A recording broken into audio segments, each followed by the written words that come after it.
Good afternoon, everybody. This is part of the 10-minute daily live challenge.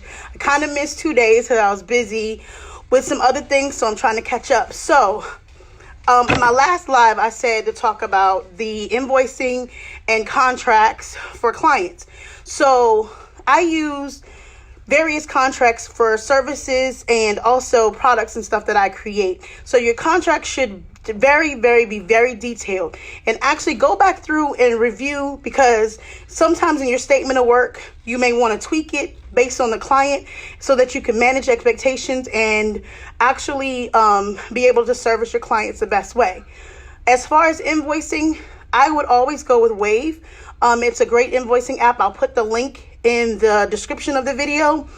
It allows for scheduling, reoccurring invoices. Also, you can print out a report for yourself, and also syncs with your bank account, so you know exactly what you're working with, and you can categorize certain expenses and also the payments that you receive. It also syncs with QuickBooks, which is awesome because you should always know what your money is doing for your business. You do not want to not know where you are every month. You want to balance your books every month, sometimes every 2 weeks, just so you can see where you are. Make sure in your contracts you have late fees if invoices are late. You also have to be sure to include any retainer fees, any addendum process, cancellation process. That is key, because you don't want to have someone suspend or cancel their contract and not pay you out or buy you out of your contract.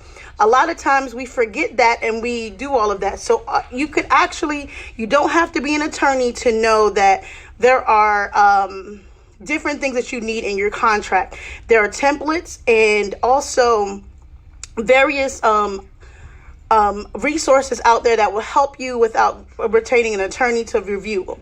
But make sure your terms, your T's and C's, your terms and conditions meet with what you are requiring of your clients and yourself. And you also want to be sure to stay in line and in conjunction with your T's and C's. A lot of times invoices and contracts go hand in hand. So be sure that your invoices reflect what's listed in your contract. Make sure you have the business actual address, contact name, email, and all of that information, because you don't just want to have just an email address that could be deleted and you can't recoup any of your loss. So always, if you're making payments or taking payments, you have their correct addresses. If you're making payments, a W-9 is always key. So if you're doing a contract where they're providing a service or providing partnership, have your W-9 ready to include, so that when you include that payment, you're listing their EINs and you're listing their information on that. A lot of service providers, such as myself, which is an intangible product, what I'm going back and doing is you have to put in a realistic timeline for results of your work. You don't want to put in 100+ hours on a project or promoting someone or pitching someone, and after 3 months, when those pitches have been sent out, they start rolling in on that 4th month or that 5th month. So you've invested all of this time, and then the fruits of your labor after the contract ends, they're still coming in, and you have to actually account for that for your clients so that you can gain the residuals for those appearances or those contracts that were solidified based on the seeds that you planted. A lot of times I have gone through where I've worked with someone between 3 to 4 months or 3 to 6 months, and it's on that 7th or 8th month that the hard work, the appearances and stuff that I have made on their behalf, or negotiations that I have made on their behalf, start to come in, and so their business starts booming even after they're not working with me anymore. So that's a great thing to be able to have that Midas touch, but it's also kind of a bittersweet moment because your hard work is paying off for a client that's no longer yours. So those are the things that you have to be mindful of, and put a clause in your contract that says, if anything does happen after the cessation of this contract, there's either a finder's fee or you give me credit for the work that's been done. So that is the key to that. But I will say, stay on top of invoicing, set alerts, set times, and make sure you allow for yourself to have a cycle of capital, which is the money that comes in so that you can actually keep working on your business and making sure that you have everything that you need.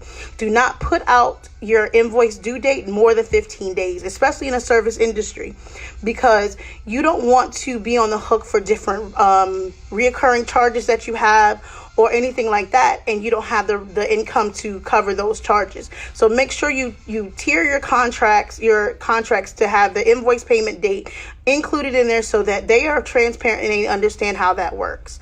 Be sure that they understand that if they're late on a payment, how your late fees and cancellation fees work. This works well if you have to take a client to small claims court to recoup your losses. You can also possibly get punitive damages as well, because if you are hit with other fees that were a direct result of them not making their payment on time due to you putting out or doing a deposit for them, then the punitive damages that happen to your business you can also recoup as well. If you should have to go to court. I really do hope that these tips will help you. I will list them in the comments below. And also, if you would like to schedule a strategy call with me, you can book that online. My strategy calls are not pro bono, so you will gain a lot of information out of them, but it's an investment.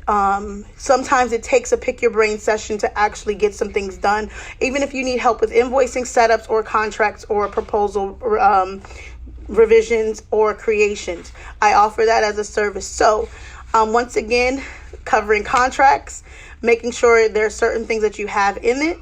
Invoicing, I use Wave apps, which is very great. The fees are low, and it also adds instant payout. I'll list that all in the description.